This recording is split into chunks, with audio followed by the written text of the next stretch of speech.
हे sales, कैसे हैं आप सब? आई होप सब बहुत ही ज़्यादा अमेजिंग होंगे। सबकी लाइफ भी और पढ़ाई भी काफ़ी अमेजिंग चल रही होगी।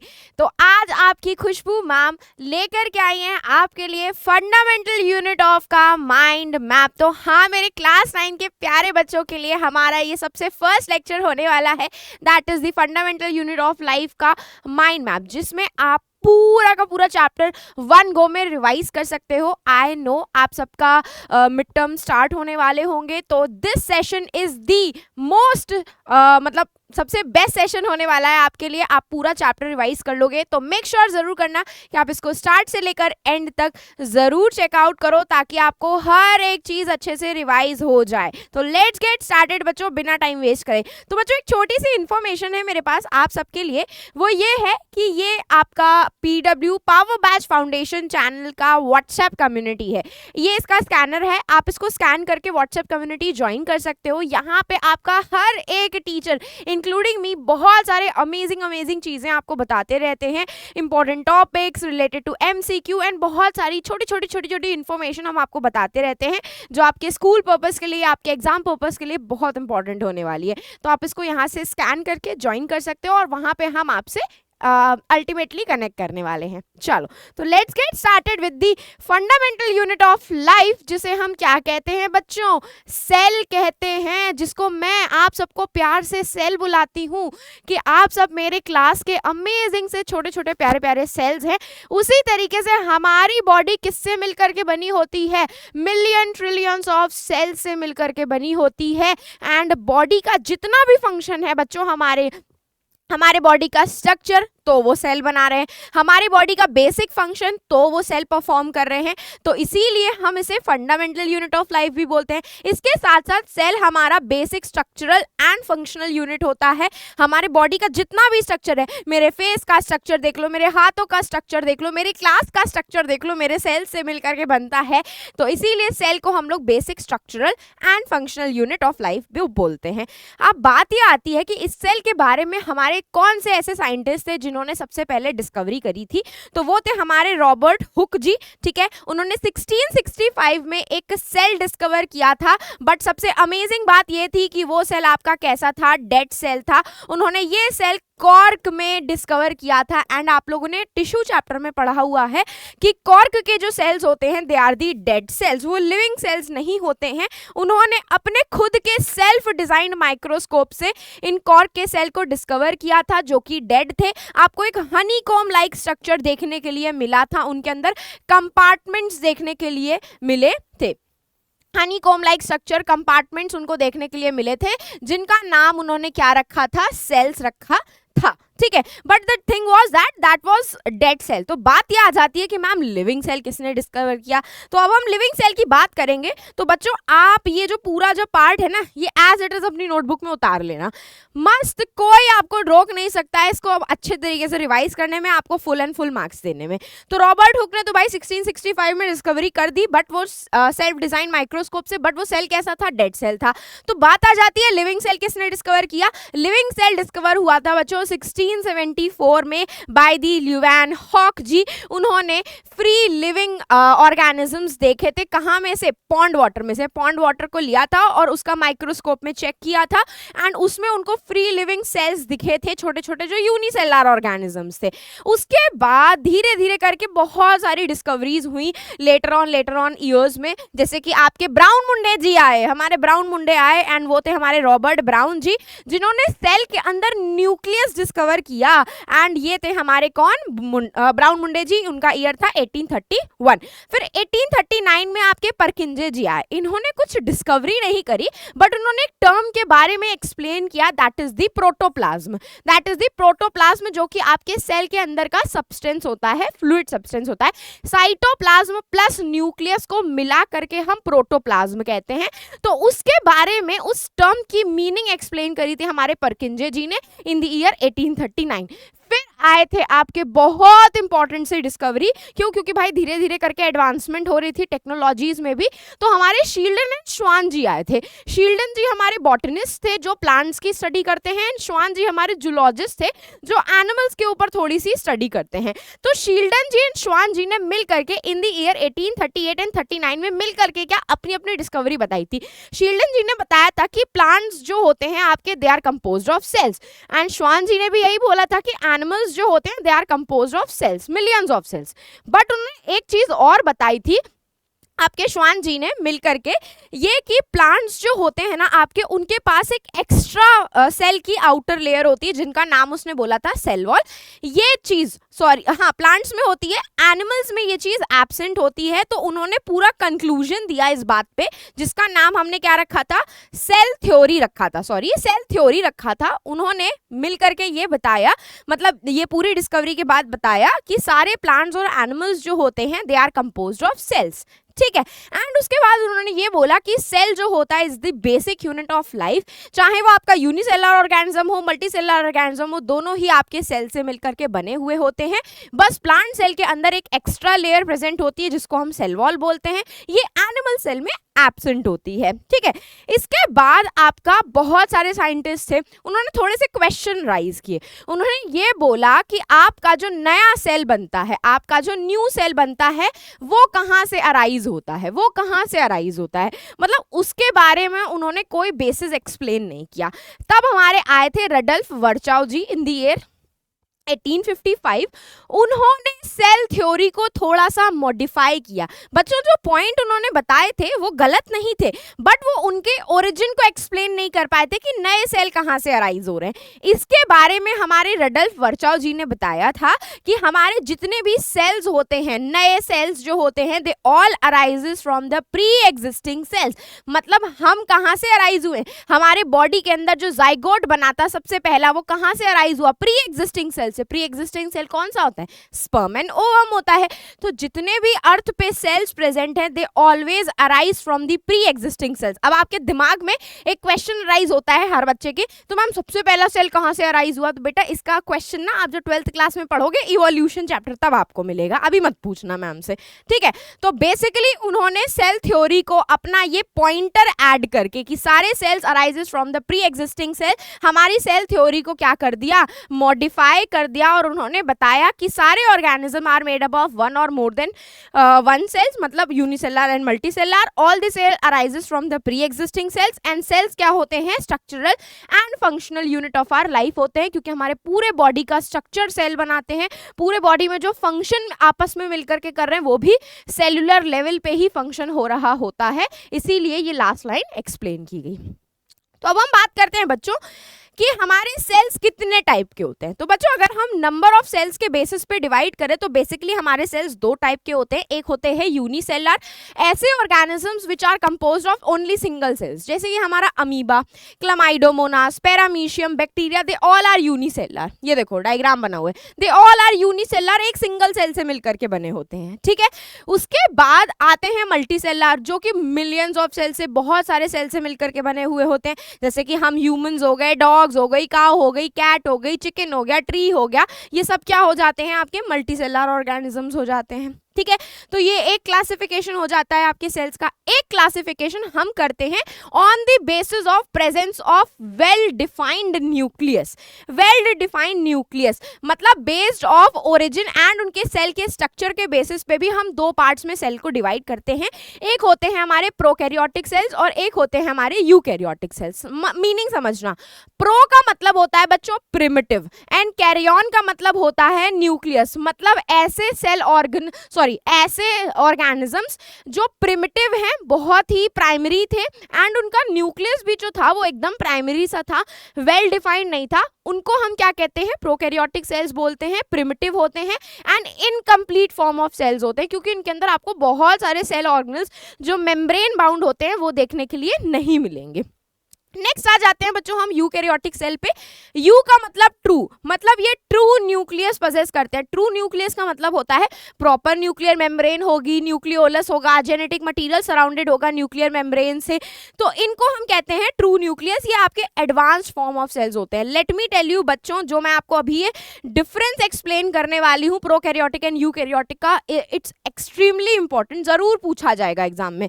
तो बच्चों सबसे पहला आपका प्रोकैरियोटिक अगर सेल आपको बनाना होगा तो आप यहाँ पे बैक्टीरिया का सेल बना सकते हो। इस तरीके से बैक्टीरिया के पास पिलाई प्रेजेंट होती है, capsule, cell wall, plasma membrane, plasmid, ribosome. सिर्फ राइबोसोम एक ऐसा सेल ऑर्गेनेल है जो इसके पास प्रेजेंट होता है, बाकी साइटोप्लाज्म होता है और न्यूक्लियोइड होता है। न्यूक्लियोइड जो होता है बच्चों, ये आपका ऐसा न्यूक्लियस है जिसके सराउंडिंग में कोई न्यूक्लियर मेम्ब्रेन नहीं। जैसे हमारे न्यूक्लियस के पास प्रॉपर न्यूक्लियर मेम्ब्रेन होती है, इनके पास ऐसा कुछ भी प्रेजेंट नहीं होता है। तो आप ये डायग्राम वहां पे ड्रॉ करके आ सकते हो। इसके पार्ट्स जो लेबल्ड है ना, वो आपसे ज्यादा डिटेल में नहीं पूछे जाएंगे क्योंकि वो आपके सिलेबस में भी नहीं है, ठीक है। ये आपका हो जाता है यूकैरियोटिक सेल। इसके अंदर आप प्रॉपर सब कुछ बना सकते हो, endoplasmic reticulum, ribosomes, nucleus, nucleolus, Golgi apparatus, vacuole, lysosome, cytoplasm, mitochondria, cell membrane, सब कुछ प्रेजेंट होता है आपके एक ट्रू यूकैरियोटिक सेल के पास, जो कि एडवांस फॉर्म ऑफ सेल होता है। इसका रिलेटेड ये जो बच्चों डिफरेंस है, इट्स एक्सट्रीमली इंपॉर्टेंट, मैं यहाँ पे लिख दे रही हूँ, बहुत इंपॉर्टेंट है, अक्सर पूछा जाता है। साइज के बेसिस पे अगर हम बात करें तो यूकैरियोटिक सेल्स जनरली बड़े होते हैं, लार्ज होते हैं, and prokaryotic cells generally small होते हैं आपके, ठीक है। उसके बाद अगर आप न्यूक्लियस के बेसिस पे बात करोगे तो यूकैरियोटिक के पास वेल डिफाइंड न्यूक्लियस होता है, मतलब proper nuclear membrane, nucleolus, nucleoplasm, nucleopore, सब कुछ प्रेजेंट होगा। ऐसा कोई वेल डिफाइंड स्ट्रक्चर आपको प्रोकैरियोटिक सेल में देखने के लिए नहीं मिलता है। नेकेड डीएनए होता है उनका, कोई भी आसपास न्यूक्लियर मेम्ब्रेन नहीं होती है। इसी को ही हम क्या कहते हैं, न्यूक्लियोइड बोलते हैं आपका। अगर हम बात करें सेल वॉल की, तो सेल वॉल आपके प्रोकैरियोटिक में प्रेजेंट होती है। यूकैरियोटिक में सेल वॉल प्लांट और फंगस में आपको मिलेगी, एनिमल में एब्सेंट होती है। सेल ऑर्गेनल्स की बात करूं तो यूकैरियोटिक के पास सारे मेम्ब्रेन बाउंड सेल ऑर्गेनेल होते हैं, बट आपका यहाँ से क्वेश्चन अराइज हो सकता है कि प्रोकैरियोटिक के पास membrane bound cell organelles absent होते हैं, बट एक ऐसा सेल ऑर्गेनेल है जो प्रेजेंट होता है, जो कि राइबोसोम है। अब बात ये आ जाती है कि राइबोसोम जो होता है बच्चों, वो मेम्ब्रेन बाउंड नहीं होता है, इसीलिए यहाँ पे वर्डिंग लिखी हुई है membrane bound cell organelle absent होते हैं, लेकिन राइबोसोम होते हैं, क्योंकि राइबोसोम तो मेम्ब्रेन बाउंड है ही नहीं, तो यहाँ पे वो इंक्लूड नहीं होते हैं। नेकेड क्रोमोसोम होता है, मतलब कोई भी आसपास न्यूक्लियर मेम्ब्रेन की प्रेजेंस नहीं होती। यहाँ पे ट्रू क्रोमोसोम होता है which is surrounded by your nuclear membrane. तो बच्चों ये पूरा का पूरा part is extremely important. Next हम बात करेंगे अब आपके यहाँ से अच्छे इंपॉर्टेंट टॉपिक्स का, दैट इज योर सारे सेल ऑर्गेनेल्स। अब बात मेरी हर चीज को ध्यान से सुनते रहना। तो हम सबसे पहले बात करेंगे आपके सेल मेम्ब्रेन की, जिसको हम प्लाज्मा मेम्ब्रेन भी बोलते हैं।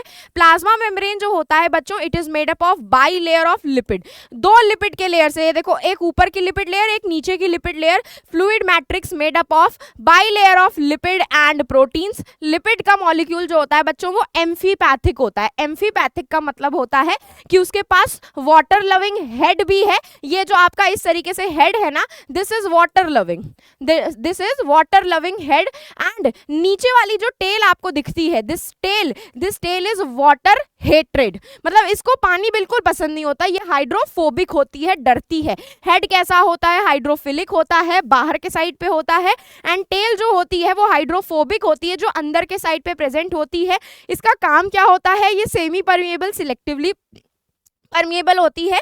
ये आपके सेल का इंटरनल स्ट्रक्चर जो है वो एक्सटर्नल स्ट्रक्चर से सेपरेट करती है। इसके अलावा बहुत सारे प्रोटीन्स की प्रेजेंस होती है इनके पास, जैसे कि integral protein, peripheral protein, channel protein, carrier protein, ये सब आपके मटेरियल के ट्रांसपोर्ट में मदद कराते हैं प्रोटीन्स बच्चों। थोड़े बहुत कोलेस्ट्रॉल के मॉलिक्यूल्स भी होते हैं। आपको जो मेन याद रखना है वो ये स्ट्रक्चर याद रखना है कि ऊपर वाला हेड जो होता है हाइड्रोफिलिक हेड होता है, वाटर लविंग, एंड टेल जो होती है हाइड्रोफोबिक होती है, वाटर वाटर, वाटर बिल्कुल पसंद नहीं करती है, हाइड्रोफोबिक होती है, डरती है पानी से, ठीक है। फंक्शन क्या होता है, सिलेक्टिवली परमिएबल होता है, ये आपके सेल के अंदर सिर्फ वही मटेरियल एंटर करने देता है जो हमारे सेल के लिए जरूरी होते हैं।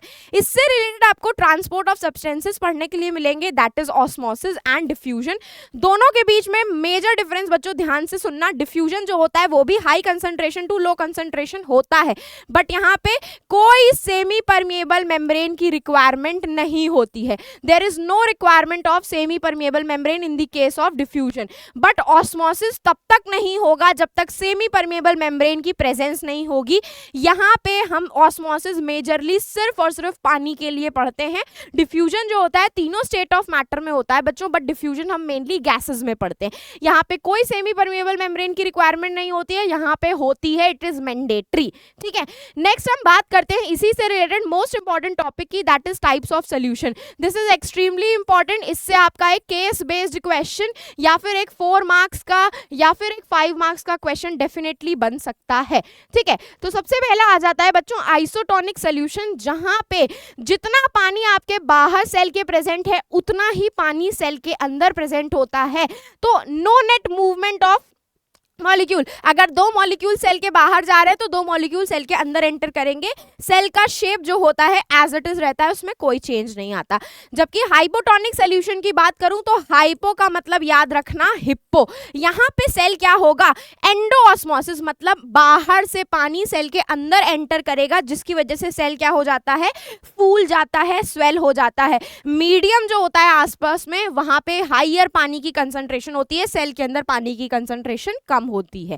हाइपरटोनिक सॉल्यूशन में सेल के बाहर पानी कम होता है, सेल के अंदर पानी बहुत ज्यादा होता है। तो पानी कहां से कहां मूव करेगा, हाई कंसंट्रेशन से लो कंसंट्रेशन, पानी अपने अंदर से निकल करके, सेल के अंदर से निकल करके बाहर मूव करेगा।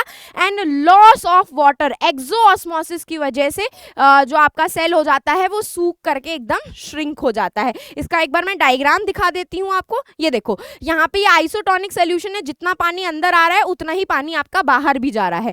हाइपोटोनिक का मतलब होता है हिप्पो, हिप्पो निमोनिक याद रख सकते हो, सेल के बाहर पानी ज्यादा है तो हाई कंसंट्रेशन से पानी लो कंसंट्रेशन में मूव करेगा। हाइपरटोनिक में आपके सेल के अंदर पानी ज्यादा है, सेल के बाहर पानी कम है, तो पानी कहां से कहां मूव करेगा, हायर कंसंट्रेशन से लोअर कंसंट्रेशन। प्लाज्मा, आपका सेल कैसा हो जाएगा, प्लाज्मोलाइज्ड, मतलब श्रिंक हो जाएगा। क्या हो जाएगा, श्रिंक हो जाएगा बच्चों।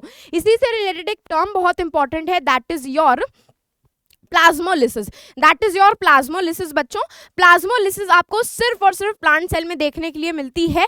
ये केस जो होता है आपके हाइपरटोनिक सोल्यूशन में होता है। जब आप प्लांट सेल को हाइपरटोनिक सोल्यूशन में रख दोगे तो सेल के अंदर पानी ज्यादा है, बाहर सेल के मीडियम में पानी कम है, तो पानी क्या करेगा, सेल के अंदर से सेल के बाहर मूव करने लगेगा। There is a shrinkage of cell content away from the cell wall. Cell wall से पार्शियली जो प्लाज्मा मेम्ब्रेन होती है वो डिटैच हो जाती है। मतलब अगर आपका ये सेल वॉल है तो ये प्लाज्मा मेम्ब्रेन इस तरीके से पार्शियली डिटैच हो जाती है, आपकी परमानेंटली नहीं होती है, फुल्ली नहीं होती है, पार्शियली होती है। इसी प्रोसेस को हम प्लाज्मोलिसिस बोलते हैं। ये हाइपरटोनिक सोल्यूशन में होती है और ये सिर्फ और सिर्फ आपको बच्चों प्लांट सेल के अंदर देखने के लिए मिलेगी। क्यों, क्योंकि उनके पास एक स्पेशलाइज्ड मेम्ब्रेन होती है, दैट इज सेल वॉल, जो कि एनिमल सेल में एब्सेंट होती है। इसीलिए अगर आप प्लांट सेल को पानी के अंदर रखोगे, एंडोऑस्मोसिस उसमें कंटिन्यूअसली हाइपोटोनिक सोल्यूशन में उसको रखोगे, पानी एंटर करेगा, तो जो प्लांट सेल होता है जल्दी बर्स्ट नहीं होता, जबकि एनिमल सेल बर्स्ट हो जाएगा। क्यों, क्योंकि एनिमल सेल के पास सेल वॉल की प्रेजेंस नहीं होती है। ये एक एडिशनल कवरिंग होती है जो कि आपके प्लांट सेल और बैक्टीरियल सेल दोनों में मिलती है। आपकी किससे बनी हुई होती है, सेल्यूलोज से बनी हुई होती है। बच्चों अगर मैं बैक्टीरिया की बात करूंगी तो बैक्टीरिया के अंदर जो सेल वॉल होती है वो पेप्टिडोग्लाइकन की बनी हुई होती है। एंड जो प्लांट के अंदर सेल वॉल होती है बच्चों, प्लांट के अंदर जो सेल वॉल होती है वो बनी हुई होती है आपकी सेल्यूलोज से, ठीक है। और अगर मैं बात करूंगी आपके फंगस की, तो फंगस के अंदर जो सेल वॉल होती है वो काइटिन की बनी हुई होती है। तो आप चाहें तो उसको अपने पास नोट डाउन कर लेना, एमसीक्यू में पूछा जा सकता है। नेक्स्ट हम बात करेंगे साइटोप्लाज्म की। ये सेल ऑर्गेनल किसी काम का नहीं, क्योंकि इससे ज्यादा क्वेश्चन पूछे नहीं जाते हैं। ये fluid portion of the cell होता है, इसी के अंदर आपके सारे सेल ऑर्गेनल्स जो होते हैं वो सस्पेंडेड रहते हैं। नेक्स्ट आपका सबसे इंपॉर्टेंट आ जाता है, दैट इज योर न्यूक्लियस। इससे रिलेटेड क्वेश्चन पूछा जाता है बच्चों। Nucleus is the headquarter of the cell. ये सारे सेल और जितने भी सेल ऑर्गेनल होते हैं, सेल का फंक्शन होता है उसको कंट्रोल करता है। इसका डायग्राम इंपॉर्टेंट है, समझ लेना। न्यूक्लियर एनवेलप दो प्रेजेंट होती हैं, डबल मेम्ब्रेनस होता है। न्यूक्लियर मेम्ब्रेन के ऊपर बहुत सारे छोटे छोटे पोर्स प्रेजेंट होते हैं आपके। न्यूक्लियोलस प्रेजेंट होता है जो कि आपके आरएनए की सिंथेसिस प्लस आरएनए बोल रही हूँ, राइबोसोम की सिंथेसिस कराता है। किसकी सिंथेसिस कराता है? राइबोसोम की सिंथेसिस कराता है आपका न्यूक्लियोलस। इसके ऊपर एमसीक्यू क्वेश्चन जरूर आता है। न्यूक्लियोप्लाज्म जैसे साइटोप्लाज्म फ्लूइड मैट्रिक्स होता है, वैसे न्यूक्लियस के अंदर जो फ्लूइड मैट्रिक्स है वो न्यूक्लियोप्लाज्म कहलाता है। देन एंडोप्लाज्मिक रेटिकुलम जो होता है बच्चों, वो इससे कनेक्टेड रहता है आपका, और एंडोप्लाज्मिक रेटिकुलम के ऊपर ही राइबोसोम्स की प्रेजेंस होती है। बाकी आपकी जितनी भी मेटाबॉलिक एक्टिविटीज हैं वो न्यूक्लियस कंट्रोल करता है। इसके पास हेरिडिटी मटेरियल भी होता है, that is the chromatin material. ठीक है, नेक्स्ट हम बात करते हैं आपके एंडोप्लाज्मिक रेटिकुलम की। ये भी इंपॉर्टेंट टॉपिक है। एंडोप्लाज्मिक रेटिकुलम जो होता है बच्चों, नेटवर्क होता है आपका ट्यूब्स का, सिस्टर्ने का, वेसिकल्स का। एंड ये आपके दो टाइप के होते हैं बच्चों। दो टाइप के कौन कौन से होते हैं? एक रफ एंडोप्लाज्मिक रेटिकुलम जो कि मेजरली किससे बना होता है? सिस्टर्ने एंड टिब्यूल से मिलकर के बना होता है। सिस्टर्ने का शेप कुछ इस तरीके से होता है, ट्यूब्स का शेप बच्चों कुछ इस तरीके से देखने के लिए मिलता है आपको राइबोसोम्स के अंदर। इनके सरफेस पे राइबोसोम्स की प्रेजेंस होती है, और ये किसकी सिंथेसिस करते हैं? प्रोटीन की सिंथेसिस करते हैं। स्मूथ एंडोप्लाज्मिक रेटिकुलम किससे मिलकर के बने होते हैं? ट्यूब्स और वेसिकल से। वेसिकल इस तरीके से स्फेरिकल शेप स्ट्रक्चर होता है, दिस इज योर टिब्यूल्स। ठीक है, राइबोसोम्स एब्सेंट होते हैं आपके। ये कौन सी साइट होती है? फैट और लिपिड के सिंथेसिस करवाती है एंड ड्रग्स का डिटॉक्सिफिकेशन कराती है। मतलब ड्रग्स जो होते हैं, केमिकल्स जो होते हैं जो हार्मफुल होते हैं, उसको लेस हार्मफुल केमिकल्स में कन्वर्ट कराती है। एंड ये सबसे ज्यादा आपके लिवर के अंदर देखने के लिए मिलते हैं स्मूथ एंडोप्लाज्मिक रेटिकुलम, क्योंकि उसका मेन फंक्शन डिटॉक्सिफिकेशन का ही होता है।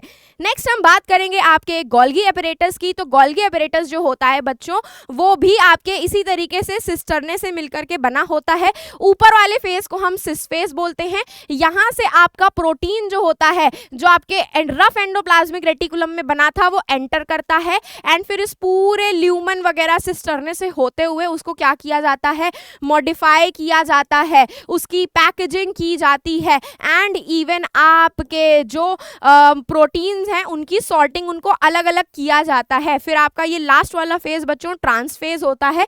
यहां से आपका प्रोटीन पूरा मॉडिफाई होकर के अलग अलग सेल ऑर्गेनल्स में ट्रांसपोर्ट करवा दिया जाता है, जहां पे उस पर्टिकुलर प्रोटीन की जरूरत है। एंड बच्चों गोल्गी एपरेटस लाइसोसोम्स की भी सिंथेसिस कराता है। एंड बच्चों लाइसोसोम्स के अंदर जो हाइड्रोलिटिक एंजाइम्स होते हैं वो आपके रफ एंडोप्लाज्मिक रेटिकुलम सिंथेसाइज करते हैं। किसमें हेल्प करता है? Storage, modification and packaging of products में, मेजरली प्रोटीन्स। ये आपके सेल वॉल की सिंथेसिस भी कराता है। सेल वॉल किससे बनी होती है? सेल्यूलोज से। तो ये सेल्यूलोज की भी फॉर्मेशन करवाता है, मतलब सेल्यूलोज का मॉडिफिकेशन कराता है। प्लाज्मा मेम्ब्रेन प्रोटीन से बनी होती है, तो प्रोटीन की मॉडिफिकेशन करा रहा है। एंड साथ साथ में ये लाइसोसोम्स की फॉर्मेशन भी करवाता है। तो बच्चों ये डायग्राम एंड साथ साथ में इसका फंक्शन काफी इंपॉर्टेंट है, यह आपसे एग्जाम में डेफिनेटली पूछा जा सकता है आपका। ठीक है, नेक्स्ट हम बात करेंगे राइबोसोम्स की बच्चों। राइबोसोम्स जो होता है, it is non membrane bound cell organelle. ये क्या होता है बच्चों? Non membrane bound cell organelle होता है आपका। It was first discovered by George Palade and इसे हम प्रोटीन फैक्ट्रीज भी बोलते हैं, क्योंकि ये प्रोटीन की सिंथेसिस करवाता है। इसके पास दो यूनिट्स होती हैं, एक लार्ज यूनिट और एक स्मॉल यूनिट। और यही लार्ज एंड स्मॉल यूनिट आपस में सब यूनिट मिल करके क्या बनाती हैं? आपका राइबोसोम बनाती हैं, जो कि आपके प्रोटीन फैक्ट्रीज कहलाते हैं। नेक्स्ट हम बात करेंगे लाइसोसोम्स की। इसके ऊपर बहुत ही कॉमन क्वेश्चन आता है, दैट इज हम लाइसोसोम्स को सुसाइडल बैग्स क्यों बोलते हैं बच्चों? तो बच्चों लाइसोसोम्स जो होते हैं ये भी आपके मेम्ब्रेन बाउंड होते हैं। इनके अंदर ये जो हाइड्रोलिटिक एंजाइम्स होते हैं, they are synthesized by, they are just a second, they are synthesized by rough endoplasmic reticulum। ठीक है, सिर्फ हाइड्रोलिटिक एंजाइम्स की बात कर रही हूं बच्चों। लाइसोसोम्स की सिंथेसिस गोल्गी अपैरेटस करता है, बट एंजाइम्स की सिंथेसिस रफ एंडोप्लाज्मिक रेटिकुलम करता है। ये प्रोटीन का भी ट्रांसपोर्ट करवाते हैं आपके। एंड ये जो हाइड्रोलिटिक एंजाइम्स होते हैं बच्चों, ये बहुत ही पावरफुल होते हैं, मतलब ये किसी भी वेस्ट मटेरियल को, फूड को डाइजेस्ट करने के लिए रिस्पॉन्सिबल होते हैं। एंड कभी कभी अगर आपका सेल खराब हो जाता है, खराब हो रहा होता है, तो आपने सुना होगा एक गंदी मछली पूरे तालाब को गंदा कर सकती है। तो अगर आपका कोई एक सेल डैमेज हो रहा है तो वो अपने आसपास के सेल्स को भी डैमेज कर सकता है। उस केस में ये लाइसोसोम्स खुद को बर्स्ट कर लेता है और उसके हाइड्रोलिटिक एंजाइम्स सेल के साइटोप्लाज्म में स्प्रेड हो जाते हैं। फिर ये इतने पावरफुल होते हैं कि सारे सेल ऑर्गेनेल्स को डाइजेस्ट करके डिस्ट्रॉय कर देते हैं। इसीलिए हम इसे suicidal bags of the cells भी बोलते हैं। इनको हम वेस्ट डिस्पोजल सिस्टम भी बोलते हैं, क्योंकि ये आपके हाइड्रोलिटिक एंजाइम की वजह से वेस्ट का डाइजेशन भी कराते हैं, फूड का डाइजेशन भी करवाते हैं। ठीक है, टाइनी सैक लाइक स्ट्रक्चर होते हैं, गोल्गी बॉडीज बनाते हैं। Enzymes are made by rough endoplasmic reticulum. Lysosome burst हो जाते हैं। हाइड्रोलिटिक एंजाइम जब रिलीज होती है तो वो खुद के ही सेल्यूलर कंटेंट को, सेल ऑर्गेनेल को डाइजेस्ट कर देते हैं। इसीलिए हम इसे suicidal bag of the cell बोलते हैं। इसे हम डिस्पोजल सिस्टम भी बोलते हैं, क्योंकि ये वेस्ट मटेरियल को भी डाइजेस्ट करवाने का काम करता है। नेक्स्ट हम आते हैं माइटोकॉन्ड्रिया पे। बच्चों, माइटोकॉन्ड्रिया का डायग्राम इज एक्सट्रीमली इंपॉर्टेंट। इसका डायग्राम बहुत इंपॉर्टेंट है। ये डबल मेम्ब्रेनस होता है। आउटर मेम्ब्रेन जो होती है बच्चों वो पोरस होती है, जबकि इनर मेम्ब्रेन जो होती है वो फोल्डेड होती है आपकी, जो कि सरफेस एरिया इंक्रीज करती है ताकि आप एटीपी की सिंथेसिस ज्यादा करवा सको। दोनों मेम्ब्रेन के बीच में एक स्पेस होती है जिसे हम इंटर मेम्ब्रेन स्पेस बोलते हैं। इनर मेम्ब्रेन के अंदर जो छोटा सा पार्ट होता है उसे हम, इनर मेम्ब्रेन के अंदर जो स्पेस होती है, it is filled with semi fluid matrix आपकी। एंड यहाँ पे आपके बहुत सारे जो फोल्ड होते हैं उनको हम क्रिस्टे बोलते हैं। इसी के ऊपर आपका एटीपी की सिंथेसिस होती है। इसे हम power house of the cell बोलते हैं। क्यों? क्योंकि ये क्या करवाता है, एटीपी की सिंथेसिस करवाता है, जो कि energy currency of the cell होता है। नेक्स्ट हम बात करेंगे क्लोरोप्लास्ट की। बच्चों, क्लोरोप्लास्ट का डायग्राम भी बहुत इंपॉर्टेंट है। अब देखो बच्चों, क्लोरोप्लास्ट और माइटोकॉन्ड्रिया जो होता है बच्चों, इसे हम सेमी ऑटोनॉमस सेल ऑर्गेनेल बोलते हैं। क्या बोलते हैं बच्चों? सेमी ऑटोनॉमस सेल ऑर्गेनेल बोलते हैं, क्योंकि दोनों के पास अपना खुद का डीएनए एंड अपने खुद के राइबोसोम्स होते हैं, जिसकी वजह से ये दोनों सेल ऑर्गेनेल क्या कर सकते हैं, अपने खुद के थोड़े बहुत प्रोटीन की सिंथेसिस कर सकते हैं। ये भी आपका डबल मेम्ब्रेनस होता है। आउटर मेम्ब्रेन होती है, इनर मेम्ब्रेन होती है। बहुत सारे कॉइन जैसे स्ट्रक्चर प्रेजेंट होते हैं। एक कॉइन को बच्चों हम लोग थाइलाकॉइड बोलते हैं। एंड जब आप ऐसे बहुत सारे कॉइन्स ऐसे स्टैक में लगा देते हो तो इसको हम क्या बोलते हैं, ग्राना बोलते हैं। और इसके अंदर जो सेमी फ्लूइड पार्टिकल प्रेजेंट होता है उसको हम स्ट्रोमा बोलते हैं। एंड थाइलाकॉइड के अंदर जो स्पेस होती है उसे हम ल्यूमेन बोलते हैं। ये आपकी सनलाइट को यूज करके आपका क्या करता है, फोटोसिंथेसिस करता है। बच्चों, थाइलाकॉइड की मेम्ब्रेन के ऊपर क्या प्रेजेंट होता है, क्लोरोफिल पिगमेंट प्रेजेंट होता है आपका। ठीक है, क्लोरोफिल पिगमेंट प्रेजेंट होता है। नेक्स्ट हम बात करेंगे बच्चों टाइप्स ऑफ प्लास्टिड्स की। यहाँ से 1 मार्क्स का क्वेश्चन आ सकता है। Chromoplast non green plastid but coloured होते हैं। आपके पिगमेंट्स प्रेजेंट होते हैं, कैरोटिनॉइड्स, कैरोटीन्स, एंथोफाइल्स। कहाँ प्रेजेंट होते हैं? फ्रूट्स एंड फ्लावर्स में। क्लोरोप्लास्ट के पास क्लोरोफिल पिगमेंट होता है, ग्रीन कलर्ड प्लास्टिड होता है, फोटोसिंथेसिस में हेल्प करता है। ल्यूकोप्लास्ट कलरलेस होता है, इसका काम सिर्फ स्टोरेज का होता है। 3 टाइप के होते हैं। अमाइलोप्लास्ट शुगर स्टोर करते हैं। Elaioplast oil and fat store करते हैं। एल्यूरोप्लास्ट प्रोटीन स्टोर करते हैं। ये आपका 1 मार्क्स का एमसीक्यू बनाता है, तो यहां से आप स्लाइड से ऐसे प्रिपेयर कर सकते हो।